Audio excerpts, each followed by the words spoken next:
Team India చారిత్రాత్మక రికార్డును సృష్టించింది. ఓ టెస్ట్ మ్యాచ్లో భారత్ తరపున 5 సెంచరీలు నమోదు కావడం ఇదే తొలిసారి. హెడింగ్లీ వేదికగా ఇంగ్లాండ్తో తొలి టెస్ట్ మ్యాచ్లో భారత్ ఈ ఘనతను సాధించింది.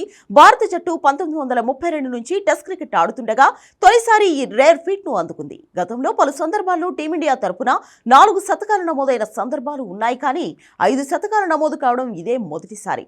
హెడింగ్లీ టెస్ట్ తొలి ఇన్నింగ్స్లో యశస్వి జైస్వాల్, శుభ్మన్ గిల్, రిషబ్ పంత్ శతకాలు చేయగా రెండో ఇన్నింగ్స్లో కేఎల్ రాహుల్, రిషబ్ పంత్ సెంచరీలు చేశారు. 1955 తర్వాత విదేశీ గడ్డపై ఒకే టెస్ట్ మ్యాచ్లో 5 సెంచరీలు చేసిన పర్యాటక జట్టుగా భారత్ ఘనత సాధించింది. 70 ఏళ్ల కిందట వెస్టిండీస్ పర్యటనలో ఓ టెస్ట్ మ్యాచ్లో 5 ఆసీస్ ఆటగాళ్లు సెంచరీలు చేశారు. తొలి టెస్ట్ మ్యాచ్లో ఇంగ్లాండ్ ముందు భారత్ 371 పరుగుల లక్ష్యాన్ని ఉంచింది. ఈ టార్గెట్ను ఛేదించేందుకు బరిలోకి దిగిన ఇంగ్లాండ్ 4వ రోజు ఆట ముగిసే సమయానికి వికెట్ నష్టపోకుండా 21 పరుగులు చేసింది.